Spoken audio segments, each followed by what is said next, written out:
Hi, everyone. Have I got a story for the nonprofits today?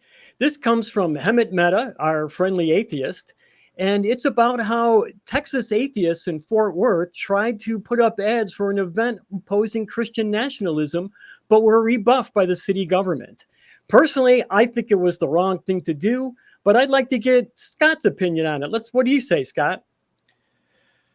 Well, I think clearly this is a constitutional violation, right? They're letting other nonprofit organizations, as long as they jump through the hoops and they satisfy the requirements, they're allowed to advertise their events. And so this particular group was singled out, presumably because it was an atheist group. Although Fort Worth is not being very forthcoming as far as the specific reasons, they were just saying that they didn't satisfy the requirements that they needed. But the same group they've done it before, and so they know what they're doing. They know the whatever the paperwork or whatever the steps need to be done.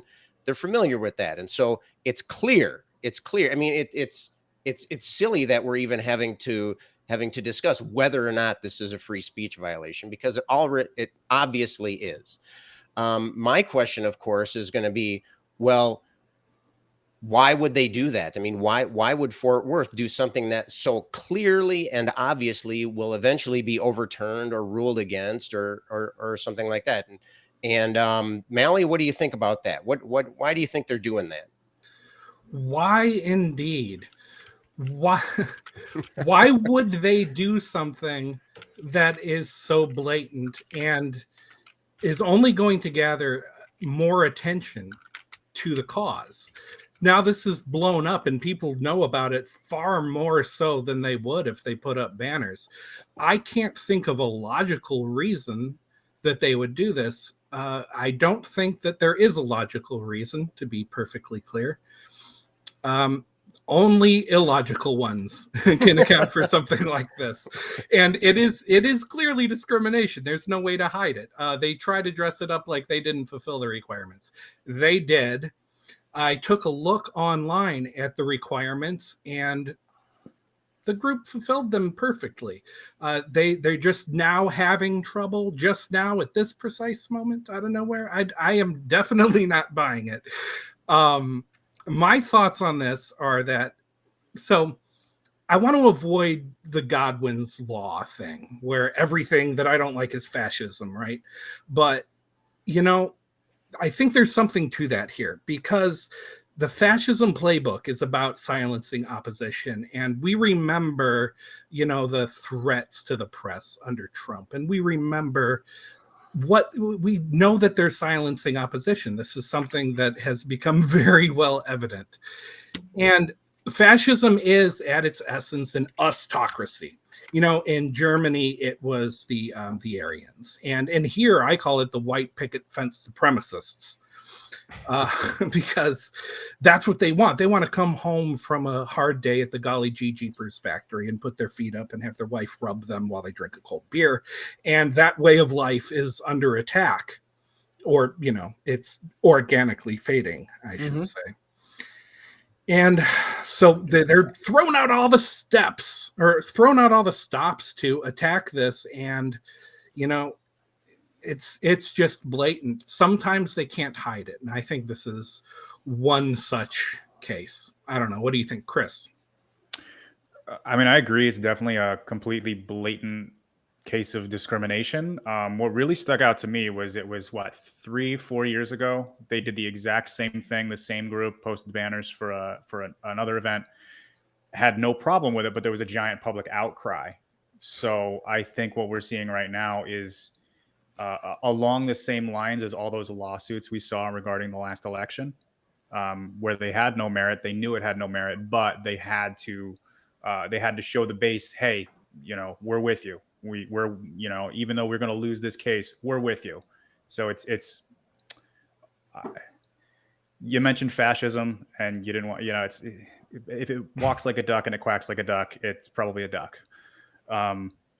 So I think that's exactly what it is. And it's kind of crazy to me that they just sort of invented this sort of amorphous one rule that they haven't met this time around.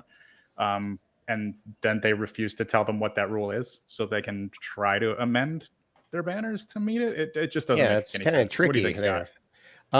Yeah, I agree. I mean, it seems kind of like just petty bickering, just like you're not going to play according to my rules, so screw off. You can't. I'm going to change the rules. But I wonder if this is maybe part of a bigger plan. You've heard of the phrase throwing shit against the wall to see what sticks, and I'm wondering, and we saw that actually work to good effect in the Roe v. Wade case, right? We had. Roe v. Wade had established abortion rights as established law of the land, but they just kept chipping away at it, kept chipping away at it until you get that perfect storm with just the right case, with just the right court, with just the right timing and the public opinion, and just the perfect balance of everything, and then they were able to gain their victory. And so I wonder if this is just let's just keep making them go to court until one of these days there's going to be a court that rules against. And so then that's going to set an established precedent there. Consistency, of course, is no problem for the people who employ these types of plans, but really it just shows a disdain for the whole American legal system altogether. I mean, it's viewed more as something that's to be gamed and manipulated to get a particular result, rather than starting from base principles and working your way up. These types of decisions should come from the ground up, not from the top down. We should look at what's important in our country, what's legal in our country, what's founding principles in our country, and then take it from there. Not start at the ending point and then see, okay, well, what kind of path can we figure out that will lead us to this desired conclusion? Kelley, what's your take here? One of the things that gets me about this whole thing is that, and I think a lot of probably people who are working for the city who are denying these permits are probably not Christian nationalists, but they are Christians who love this nation. And that's a different thing. A lot of people don't understand what Christian nationalists are. And they are, as Malley pointed out, they are neo-fascists. It's a neo-fascist movement that has co-opted religious and patriotic language and symbolism to push a fascist agenda. And it's something that we all need to stand up and fight against. It has nothing to do with being a good Christian, but it's actually antithetical to Christian beliefs. Most importantly, treating people the way you would want to be treated yourself. One of the things I was wondered about, and I'd like to get some feedback from the panel on this, do you think that the Metroplex Atheists, who are the organization who were singled out on this, do you think that they were singled out? Do you think if they had been a different organization, or if they were doing an event that it didn't have to do with Christian nationalism, that this wouldn't have happened to them? What do you think, Malley? Oh, well, absolutely. Of course they were singled out. You can tell by the timing and the lame excuse they got, as you said, an amorphous rule that they were referring to that doesn't exist. I mean, you can look this stuff up. It's public domain. Just go ahead and look at their requirements. They fulfilled them. It's awfully suspicious, especially after the first time there was a big hullabaloo, and then the signs are getting vandalized. And of course, who's in control of that particular city government. It's just people that don't want these people to speak. And it's really ironic because it's about Christian nationalism. The event is set to call out Christian nationalism. And what is the response? The exact thing that they're complaining about. It's just so ironic. There's no better advertisement for their event than what happened to them. So yeah, I think it is definitely about them. Chris, what do you think? Well, sort of bouncing off something that Scott said a little earlier, back about the Roe v. Wade issue. In the years following the Roe v. Wade ruling, there were a lot of smaller rulings in states that were trying to chip away at those rights, trying to put laws in place like trigger laws and things like that. So I think this might very well be something along those lines where they're sort of trying to tread the line, see how far they can go with it. So eventually, if they can just keep pushing that line and pushing that line and pushing that line, they can get to where they really want, which is, if you're going to have anything that is a religious organization, you're not allowed to advertise. If you're going to have any sort of anything that has anything to do with calling out Christian nationalists or anything like that, you're just not going to be able to hold those sort of events, or at least advertise them publicly. But I think this is definitely a shot across the bow in that way. What do you think, Scott? Yeah, I agree. I think that's definitely what this is. And what worries me the most here is that now they're not even trying to hide it. Like, we started out talking about how this was obviously, I mean,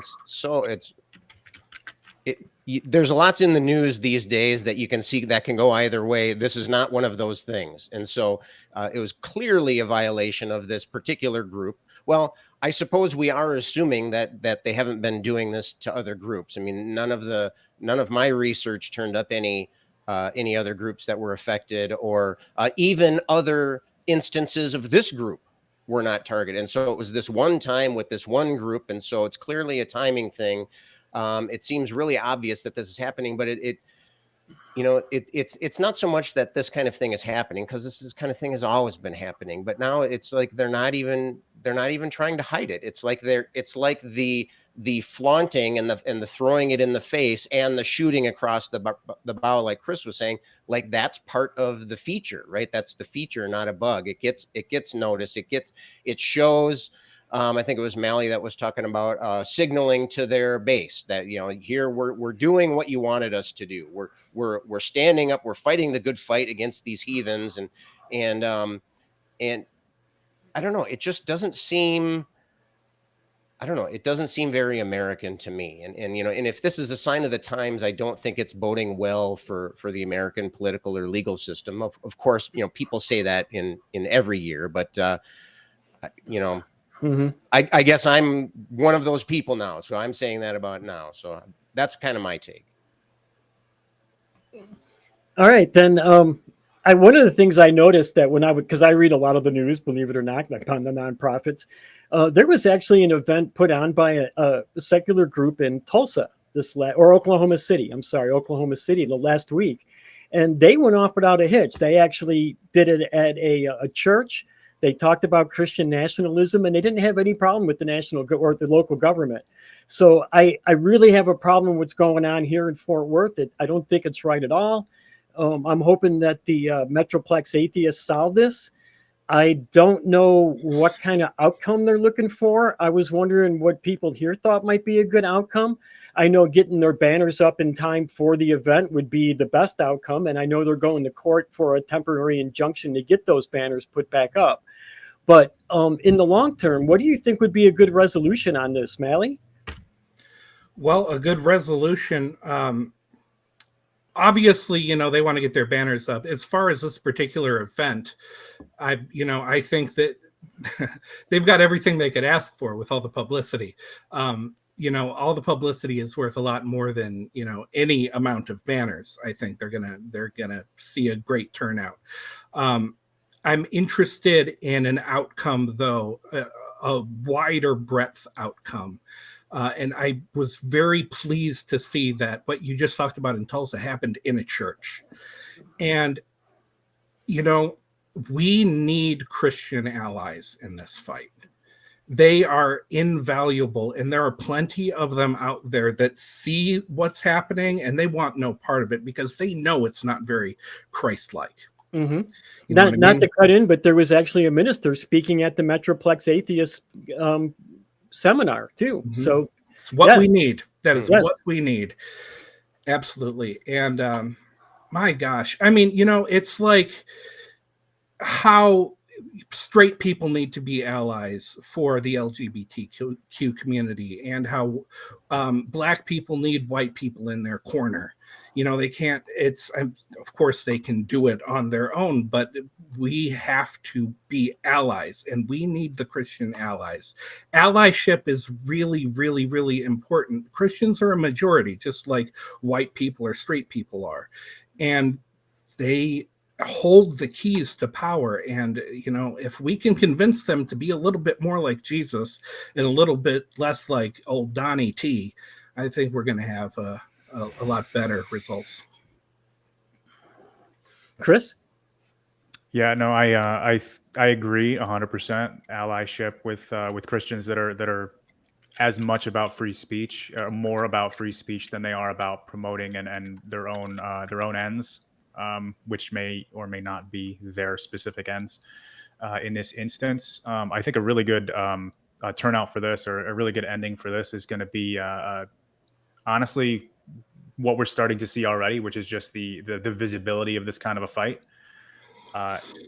And hopefully seeing some sort of ruling. I mean, I really hope that this makes its way all the way up to the Supreme Court, and we have to have some sort of a ruling where this sort of thing can't go on. Just laying down some sort of a foundation for freedom of speech in this sort of context that's across the board, can't be misinterpreted or anything like that. Scott? Yeah, I exactly. I think, and part of that is going to be to reframe the conversation here.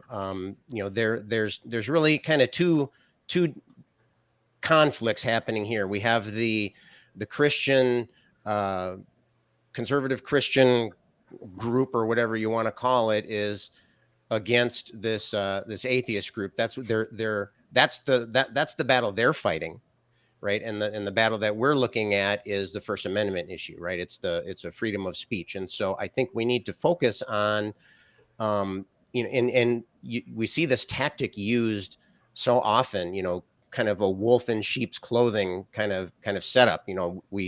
They're pushing it as one type of issue, but really what's happening is a particular type of discrimination. And so I think I think we need to frame, ideally, an outcome from an event like this, or from a conflict like this, would be that,